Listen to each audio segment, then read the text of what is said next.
Good morning. चलिए शुरुआत करते हैं। आंसर अच्छे खासे आए हैं और इस बार सरल क्वेश्चन दे दिया था।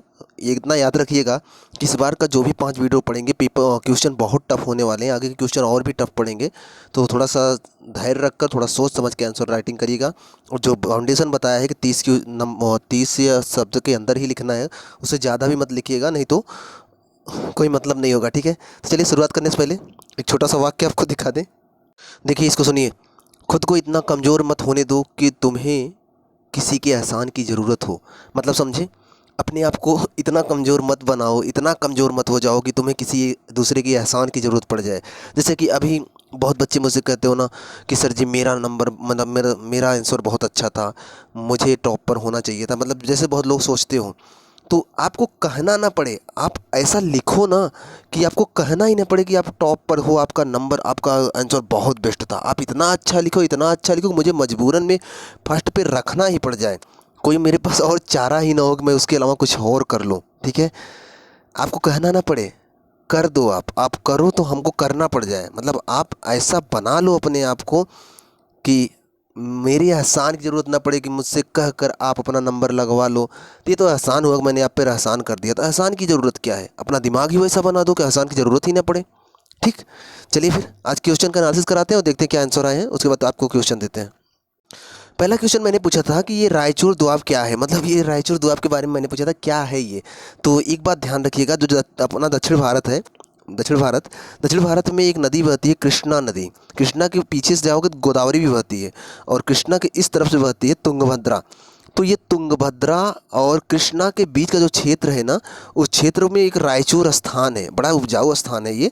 तो जब दो नदियों के बीच का क्षेत्र जो होता है वास्तव में उपजाऊ होता है, तो इसको बोलते हैं रायचूर दोआब। मतलब रायचूर दो नदियों के बीच में एक स्थान है, इसलिए इसे रायचूर दोआब बोलते हैं। मैं एक छोटा चित्र दिखाता हूँ आपको। इधर देखिए, ये कृष्णा गई हुई है ऐसे, और ये तुंगभद्रा ऐसे गई हुई, इधर जाके मिलते हैं, और ये बीच में रायचूर है। तो कृष्णा और तुंगभद्रा के बीच का जो ये स्थान है ना, इसे बोलते हैं रायचूर दोआब। ठीक है, समझ में? दोआब मतलब दो नदियों के बीच का स्थान ही दोआब बोला जाता है। जैसे गंगा यमुना के बीच का स्थान का, तो उसे गंगा यमुना दोआब बोलेंगे। ठीक है, जब भी दो नदियों के बीच का कोई स्थान होता है तो वास्तव में वो उपजाऊ होता है, और उसको उन्हीं नदियों के नाम से आप जानते हो। तो रायचूर दोआब यहाँ है, कृष्णा और तुंगभद्रा के बीच में। तो आपको समझ में आ गया होगा कि रायचूर दोआब क्या है। दो नदियों के बीच का स्थान है जो बीच दक्षिण भारत में है। कई राजाओं ने इस पर कब्जा किया था। आप अगर इतिहास पढ़े होंगे पता होगा, तो बहुत सारे राजा यहाँ तक पहुँचे थे। तो यहाँ पर आपको आंसर मिल गया। दूसरे पे चलते हैं। दूसरा क्वेश्चन था किस जानवर के नाम से वैक्सीन शब्द का इजाद हुआ। मतलब वैक्सीन शब्द किस जानवर के नाम से बाहर आया, मतलब किस जानवर के नाम पर हमने वैक्सीन शब्द को खोजा था। दरअसल बात ये है कि जब चेचक बहुत ज़बरदस्त फैलता था पहले ना, चेचक जैसे अभी आप कोरोना सुने होंगे, कोरोना की जो डेथ रेट थी वो लगभग 1% के आसपास थी, 1 से 2% के आसपास, कि 100 आदमी में से कोई 1-2 आदमी मर जाते थे। और जब जानते हो चेचक का डेथ रेट कितना था, 30%। अगर 100 आदमी को हुआ 30 आदमी मर जाते थे। इतना ज़बरदस्त था चेचक का डेथ रेट। मतलब कि जो स्मॉल पॉक्स होते थे, जो चेचक हो जाता था, सुने होंगे, चेहरे पर, शरीर में जगह जगह बड़े बड़े फफोले पड़ जाते थे, उसमें मतलब पस भर जाता था, बड़ा अजीब सा होता था, मतलब बहुत सारे लोगों का जान भी ले लेता था। तो ये जो वैक्सीन आया तो इसके जो खोज हुई थी, जब खोज मतलब कि जब ये रोग फैलता था तो ब्रिटेन में कुछ लोग रहते थे, जहाँ ब्रिटेन की ही बात कर रहा हूँ, और किसी पूरे विश्व में ये रोग फैलता था, बहुत लोग मरते थे। लेकिन ब्रिटेन में एक शहर था, वहाँ पर जब ये रोग फैलता था तो वहाँ के लोगों को कुछ होता ही नहीं था। तो उन लोगों से पूछा गया कि भाई ऐसा क्या है कि आपके यहाँ जब रोग फैलता है लोगों को कुछ होता नहीं है। तो उन्होंने बताया कि दरअसल बात ये है कि हमारे यहाँ पर जो गाय है, गाय को अगर हमारे यहाँ जो गाय को स्मॉल पॉक्स होता है, अगर वो हमको हो गया, मतलब गाय वाला जो चेचक होता है, अगर गाय वाला चेचक हमको हो गया ना, तो ये जो दूसरा चेचक आदमियों में होता है, वो वाला चेचक हमको प्रभावित नहीं कर पाता। तो इसका मतलब क्या है कि जो गाय को चेचक होता है उसके पस में कुछ ऐसा एंटीबॉडी होगा जो दूसरे चेचक को नुकसान पहुंचाता होगा, तभी दूसरा चेचक नहीं हो पाता है। तो उसी गाय के चेचक पस से ही दवाई बनाई गई, और दवाई बनाई गई तो जिस गाय के पस से इन लोगों ने निकाल के बनाया था दवाई, उस गाय का नाम था वैक्स। वैक्स नामक गाय के पस से निकालकर इन्होंने वैक्सीन बनाया, मतलब कि चेचक की दवा बनाई थी। इसीलिए पहली बार शब्द आया, वैक्सीन शब्द आया। तो यही मैंने पूछा था कि किस जानवर से संबंधित, हालांकि ये कहानी बड़ी लंबी है, किसी दिन बताएंगे आपको। मैंने ये पूछा था किस जानवर से ये संबंधित है? तो ये वैक्स जो शब्द है एक वैक्स गाय से संबंधित है। उसी के पस से हमने चेचक की दवाई बनाई थी, तो वो उसी से बना था। तो हमने जानवर का नाम पूछा तो बहुत सारे लोगों ने गाय बताया, जो कि सही है। चलते हैं लास्ट क्वेश्चन पर। देखो यहाँ क्वेश्चन के साथ साथ आपको समझने में भी मिल जाएगा, बहुत सारे आंसर आपको हल भी हो जाएंगे। तो ये अगला क्वेश्चन है, विषुवत रेखी क्षेत्र को शांत पेटी क्यों कहते हैं? ध्यान से समझिएगा इसको। ये जो इसको समझ लीजिएगा, हालांकि आपको लिखना तो एक ही लाइन में था, सब बच्चों ने एक ही लाइन में लिखा है, लेकिन समझ लीजिए क्या है ये कि शांत पेटी क्यों कहते हैं। ये जैसे अपनी पृथ्वी है, पृथ्वी का 0 अंश है, 0 अंश के ऊपर यहाँ जाएंगे तो एक उच्च दाब पेटी बनती है, और यहाँ भी एक उच्च दाब पेटी बनती है। अगर भूगोल पढ़ोगे तो आपको पता होगा। तो जो ये 0 अंश है, यहाँ निम्न दाब पेटी आती है, क्योंकि यहाँ पर सूर्य जब ऊपर होता है तो हवाएं गर्म होकर ऊपर उठती हैं, तो यहाँ पर दाब निम्न हो जाता है, और निम्न दाब होता है, और यहाँ पर उच्च दाब है इधर और इधर। तो उच्च दाब से निम्न दाब की तरफ हवाएं चलती हैं, तो इधर से हवाएं इधर चलेंगी और इधर से हवाएं इधर चलेंगी, क्योंकि निम्न दाब में जहाँ होता है ना तो वहाँ हवाएं ऊपर उठ जाती है। जगह खाली होगा तो जहाँ उच्च दाब होता है वहाँ हवाएं नीचे होती है, तो वहाँ पर वो खाली स्थान लेने के लिए आगे बढ़ती हैं। ठीक है, तो यहाँ पर जब बढ़ेंगी तो आप एक नियम पढ़े होंगे, उस नियम के अनुसार ये हवाएं आगे बढ़ेंगी और दक्षिणी गोलार्ध में अपने बाएं तरफ और उत्तरी गोलार्ध में अपने दाएं तरफ घूमती हैं। तो इसका मतलब ये ऐसे जाएगी और ये देखो अपने बाएं तरफ, इसका बायां इधर ही होगा ना, ऐसे घूमेगी।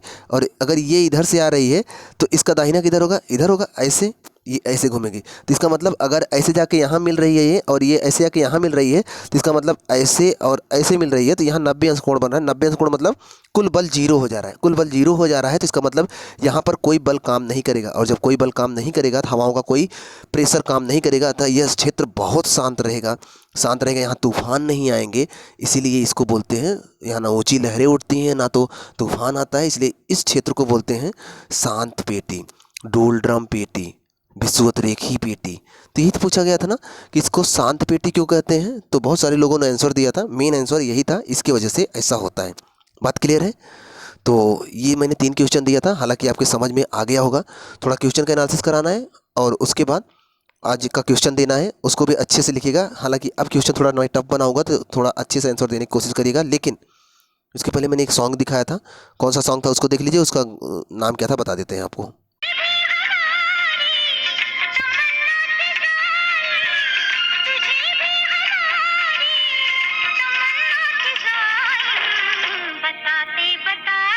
आपको याद होगा यही सॉन्ग मैंने सुनवाया था। तो ये सॉन्ग किस मूवी का था ये मैंने पूछा था, तो देख लीजिए। ये मूवी का नाम था तवायफ, 1985 में आई थी, और सॉन्ग का नाम था बहुत देर कर दी। रति अग्निहोत्री और कादर खान थे इसमें, आपने देखा था। आशा भोसले ने गाया था, डायरेक्टर रवि थे, और हसन कमाल इसके लिरिक्स थे, मतलब इन्होंने इसको लिखा था। ठीक है, ये तो हो गया आज का क्वेश्चन का एनालिसिस, मतलब मैंने बता दिया। अब थोड़ा सा देख लेते हैं आंसर क्या क्या आया है, और ध्यान से मेरी बात सुनिएगा। जो लोग आंसर नहीं लिखते हो फिर भी वीडियो देखते हो, थोड़ा ध्यान से आंसर का एनालिसिस देखिएगा, क्योंकि लास्ट में जब मैं रैंकिंग करता हूँ तो बहुत लोगों को समस्या होती है कि उनका आंसर ज़्यादा अच्छा था। तो इस बार आप लोगों को भी थोड़ी सी वोटिंग बताना है लिखकर कि आपके हिसाब से किसका आंसर अच्छा था। थोड़ा ध्यान से देखिएगा, ठीक है, ताकि आप लोग भी नाम बता सको, तो उसके हिसाब से मैं रैंकिंग कर पाऊँगा लास्ट में। सबसे पहली बात मैंने ये कहा था कि फिल्म का जो मैं गाना दिखाता हूँ उसके मतलब को वो नहीं जोड़ा जाएगा। फिर क्वेश्चन देखते हैं। क्वेश्चन क्या है? पहला आंसर एम के भाई ने क्या लिखा है? 2 नदियों के बीच के उपजाऊ क्षेत्र को दोआब कहते हैं, तुंगभद्रा कृष्णा नदी के बीच का क्षेत्र है। बेस्ट आंसर से सही है। गाय के नाम पे वैक्सीन रखा गया, ये भी सही है। यहाँ पवनें शांत होती हैं इसलिए इसे शांत पेटी डोलड्रम पेटी कहते हैं। थोड़ा सा और आप इसमें लिख दिए होते कि दोनों तरफ से व्यापारिक पवनें जब आकर टकराती हैं तो वहाँ पर कुल बल 0 हो जाता है, ऐसे लिखते हैं। दो तरफ से व्यापारिक पवनों के टकराने से यहाँ पर शांत मतलब कुल बल 0 हो जाता है, इससे शांत होती हैं। क्यों शांत होती है थोड़ा सा ये भी बता दें तो और बेस्ट हो जाता, लेकिन तब शब्द ज़्यादा पड़ जाते हैं ना, फिर भी एडजस्ट तो करना ही पड़ेगा। कुछ तो करके इधर उधर करके थोड़ा बेस्ट लिखोगे, लोगों से बेस्ट लिखोगे तभी तो ज़्यादा बेस्ट माना जाएगा।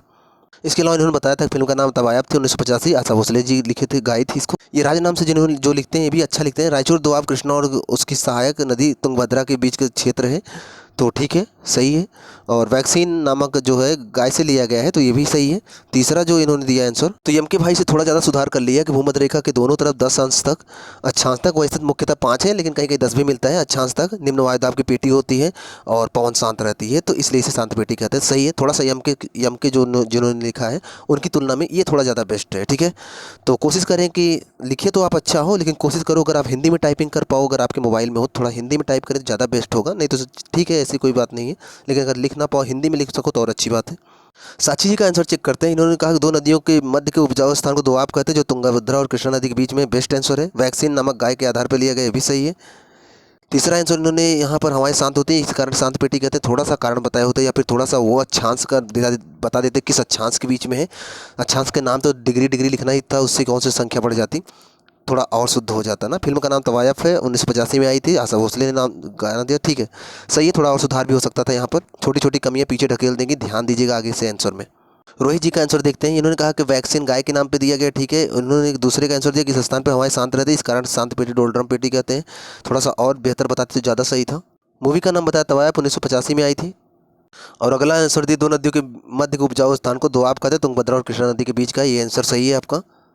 अगला आंसर सोनम जी का है। दोआब दो नदियों के बीच के क्षेत्र को कहा जाता है, जो रायचूर दोआब और कृष्णा उसकी सहायक नदी तुंगभद्रा के बीच में है, तो सही है पहला। दूसरा गाय शब्द दिया, सही है। तीसरा है भूमध्य रेखा के दोनों ओर 5 डिग्री अक्षांश तक पाई जाती है, यहाँ पौने शांत होती है, इसलिए डोलड्रम या शांत पेटी कहते हैं। बेस्ट आंसर है ये वाला। अभिषेक भाई ने यहाँ आंसर दिया है, तो ये इतिहास क्यों बता रहे हो अभिषेक भाई? ये क्वेश्चन इसका कोई मतलब नहीं है, ठीक है। इधर का कोई मतलब नहीं है। जो आपने लास्ट में लिखा है कि यहाँ से कि 1 मिनट रुक जाइए, ये जो आपने लिखा है कि रायचूर दोआब तुंगभद्रा और कृष्णा नदी के बीच का क्षेत्र है, जो आपको वही आंसर लिखना था। दो नदियों के बीच के क्षेत्र को दोआब कहते हैं, और ये रायचूर दोआब कृष्णा नदी और तुंगभद्रा के बीच में, बस इतना आंसर आपका होना चाहिए था। ये 6वीं 7वीं शताब्दी क्या ज़रूरत है, इसकी ज़रूरत तो यहाँ नहीं थी ना, इसको यहाँ मत रखिए। दूसरी बात, एक बात और बना है, जब आप हिंदी में लिख सकते हो तो इंग्लिश में क्यों लिखते हो? हिंदी में लिखा करो। ये टाइपिंग जो आप हिंदी में कर लेते हो तो हिंदी में ही लिखो आप, तो ज़्यादा बेस्ट होगा। दूसरे का आंसर आपका बेस्ट है। वैक्सीन लैटिन भाषा का शब्द है, जो कि काऊ से लिया गया, सही है। तीसरा है भूमध्य रेखा के दोनों ओर 10 डिग्री अक्षांशों तक निम्न वायुदाब की पेटी होती है, यहाँ पवन बहुत शांत होती है, इसलिए इसे शांत पेटी भी कहते हैं, यहाँ इसे डोलड्रम पेटी भी कहते हैं, ठीक है। और इन्होंने मूवी का नाम बताया तवायफ, ठीक है। थोड़ा सा और, ठीक है, ये भी आंसर सही है आपका। अगला क्वेश्चन देखिए, दो नदियों के बीच उपजाऊ क्षेत्र को रायचूर दोआब कहा गया है। उपजाऊ क्षेत्र को दोआब कहते हैं और रायचूर दोआब इनके बीच में है, ठीक है, कोई बात नहीं है, थोड़ा सा इधर उधर हो गया, सही है। दूसरा क्वेश्चन है वैका नामक गाय, मतलब वैक्सीन शब्द जो है गाय से आया है, और यहाँ पर तीसरे का आंसर दिया कि यहाँ पर पवनें शांत होती है, इसलिए शांत पेटी कहते हैं, डोलड्रम कहते हैं। आपने बताया नहीं कितने अक्षांश के बीच में शांत स्थान होता है, तो ज़्यादा बेहतर हो जाता। थोड़ा सा सुधार करिए, पिछले के आंसर देखिए, पीछे एक दो लोगों ने अक्षांश भी दिखाया है। जितना जो चीज़ें ज़रूरी है उसको शामिल करिए। अक्षांश लिखने से संख्या नहीं बढ़ पाती शब्दों की, बाकी थोड़ा अक्षर मतलब शब्द और सुंदर हो जाते, उत्तर और सुंदर हो जाता। मूवी का नाम इन्होंने बताया तवायफ, ठीक है, सही है। विशाल यादव का देखते हैं, यहाँ इस बार बड़ा सुधार किए हैं, वैसे बहुत बहुत लंबा लंबा लिखते थे, ठीक है। देखते हैं, पहला है कि रायचूर दोआब बहुत उपजाऊ माना जाता है, या कृष्णा और तुंगभद्रा नदियों के बीच है, सही आंसर, सही। गाय वैक्सीन शब्द, मतलब गाय से वैक्सीन शब्द लिया गया, दूसरा भी सही है। तीसरे का आंसर इन्होंने दिया कि भूमध्य रेखा के दोनों ओर 10 डिग्री अक्षांश तक निम्न वायुदाब पेटी होती है, यहाँ पवनें बहुत शांत होती हैं, इसलिए इसे शांत पेटी डोलड्रम पेटी कहती है। ये आंसर बेस्ट है, ऐसा लिखना चाहिए। ऐसे कई लोगों ने लिखा है, कुछ लोगों ने ऐसा नहीं लिखा है, ये मैं कहना चाहता हूँ। कुसुम जी ने पहला आंसर दिया है तवायफ मूवी का है, ठीक है, कोई बात नहीं। अगला आंसर दिया है कि भूमध्य रेखा के दोनों ओर 10 डिग्री अक्षांश तक निम्न वायुदाब होता है, इसलिए इसे शांत पेटी कहते हैं, सही है आंसर आपका ये। अगला है कि वायका नामक गाय से लिया गया, सही है ये भी आंसर। तीसरा आंसर भी इन्होंने अच्छा लिखा है, दो नदियों के मध्य के उपजाऊ क्षेत्र को दोआब कहते हैं, रायचूर जिले के कृष्णा और तुंगभद्रा नदियों पर, इसलिए बना रायचूर दोआब कहा जाता है, सही है आंसर आपका, बेस्ट है ये आंसर। अगला आंसर देखते हैं, रुखसार शेख नाम से किसी ने लिखा है, और हेलो माय डियर सर, ठीक है। इन्होंने कहा है कि रायचूर दोआब उपजाऊ माना जाता है क्योंकि ये तो कृष्णा और तुंगभद्रा नदियों के बीच में है, तो सही आंसर आपका। वैक्सीन शब्द गाय से लिया गया, सही है, दूसरे का आंसर भी। अगला आंसर इन्होंने लिखा है कि भूमध्य रेखा के 10 डिग्री अक्षांश तक वायुदाब, निम्न वायुदाब लिखना चाहिए था ना, यहाँ निम्न नहीं लिखा आपने, निम्न वायुदाब पेटी होनी चाहिए, और निम्न वायुदाब पेटी होती है और हवा यहाँ बहुत शांत होती है, और इसी से शांत पेटी डोलड्रम कहते हैं, सही है। थोड़ा सा यहाँ मिस्टेक रह गया, नहीं तो सही, आपने जो लिखना चाहते हो समझ गए हम, सही है। और इन्होंने कुछ और भी लिखा है कि इस बार मैं भी वोटिंग करूँगी, thank you sir, how are you, ठीक हूँ, मस्त हूँ, खुश हूँ। अगला आंसर सतीश जी का है, जो जितने लोग भी लिखते हो बराबर लिखते रहिएगा, पांचों वीडियो पे अगर एक भी वीडियो छोड़ेगे तो समझ लीजिएगा आप पीछे रह जाओगे। सतीश जी ने लिखे हैं कि सतीश जी, सबसे पहले आप यहाँ जब भी आप आंसर राइटिंग करें बीच में सर ना लिखा करें, ठीक है। आपके आंसर में जो पढ़ने का वो पढ़ लेगा, ठीक है, बीच में सर लिखने से आंसर का थोड़ा सा शोभा समाप्त हो जाता है, ठीक है। आप सबको पता है कि आप रिस्पेक्ट करते हो, उत्तर में सर ना लिखा करें। कि कृष्णा और तुंगभद्रा नदियों के बीच के उपजाऊ क्षेत्र को रायचूर दोआब कहते हैं, ठीक है, दो नदियों के बीच के, पहले आप बता देते, दो नदियों के बीच के क्षेत्र को दोआब कहते हैं और कृष्णा रायचूर दोआब कृष्णा और तुंगभद्रा के बीच में, तो ये ज़्यादा सही हो जाता है। फिर भी सही है। तीसरा है गाय से सही भी, ये भी सही है। सब में आपने सर लिखा है, थोड़ा ध्यान रखें इसको। 5 डिग्री नॉर्थ और 5 डिग्री साउथ में अक्षांश में हवाएं अत्यंत शांत रहती हैं, इसलिए यहाँ निम्न वायुदाब पेटी बनती है। ठीक है, कोई बात नहीं, सही है। तो डिग्री डालने से थोड़ा सा उत्तर की सीमा बढ़ जाती है, डिग्री डालने से थोड़ा उत्तर की शोभा बढ़ जाती है। ठीक है, और इन्होंने क्या कहा कि इन्होंने कुछ रिक्वेस्ट किया कि सर जी आपसे एक रिक्वेस्ट है कि आप हर वीडियो में बता दिया करें कि उस दिन का बेस्ट आंसर किसका है, सबसे अच्छा आंसर। देखिए सतीश भाई, इतना सरल नहीं होता किसी को सबसे बेस्ट घोषित कर दें, क्योंकि लगभग सबका आंसर एक जैसा ही आता है, बहुत नाम मात्र की कमी होती है।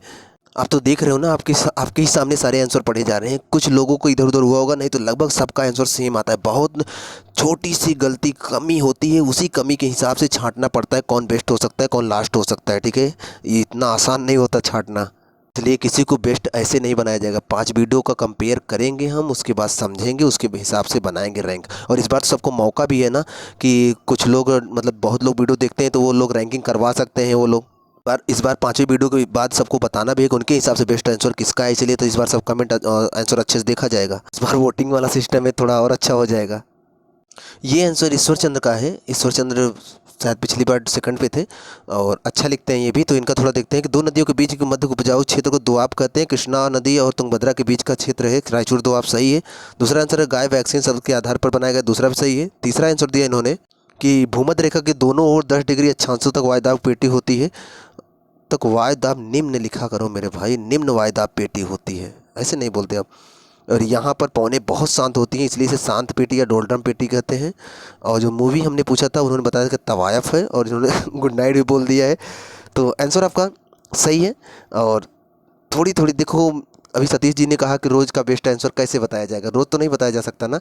अब लगभग देखोगे, अगर आज का वैक्सीन करें, आज का अगर क्वेश्चन का एनालिसिस कराए होंगे तो आप देखोगे लगभग ढेर सारे लोगों का सेम आंसर आएगा। थोड़ी थोड़ी कहीं कहीं कमियां होती हैं, इसी को पहचानना होता है। 5 वीडियो के बाद तो मैं यही पहचानता हूँ ना, और मेरे हिसाब से जो बेस्ट होता है उसको मतलब कि टॉप पे रखता हूँ। तो इस बार आपको भी मौका है, जितने लोग वीडियो देखते हो आप लास्ट वीडियो पे ज़रूर नाम बताइएगा आपके हिसाब से बेस्ट आंसर किसका है, ताकि उसको अच्छी रैंकिंग मिल सके। ठीक है, ज़रूर बताइएगा। ठीक है, तो चलिए आज का क्वेश्चन देख लेते हैं।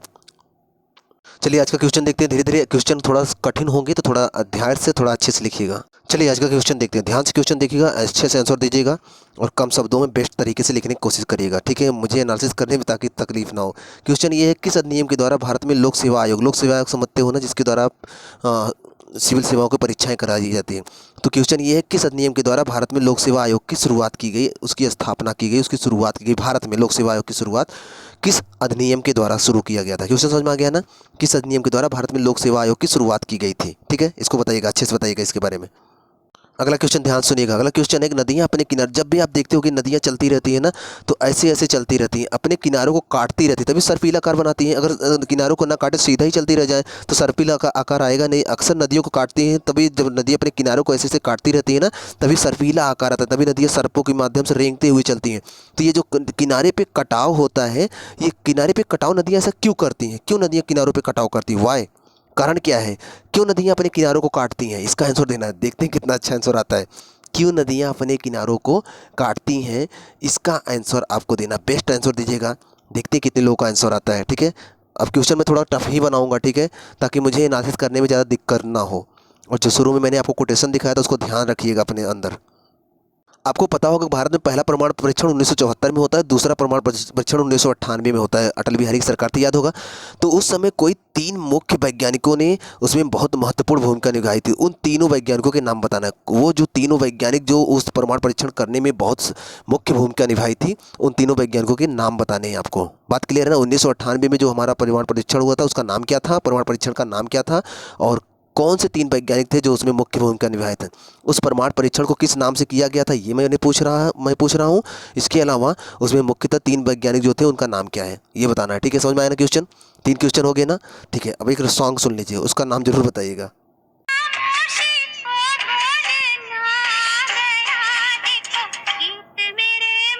तो गाना आपने सुन लिया होगा, तो आंसर तीनों का दीजिएगा और गाने का नाम जरूर बताइएगा, मूवी का नाम जरूर बताइएगा।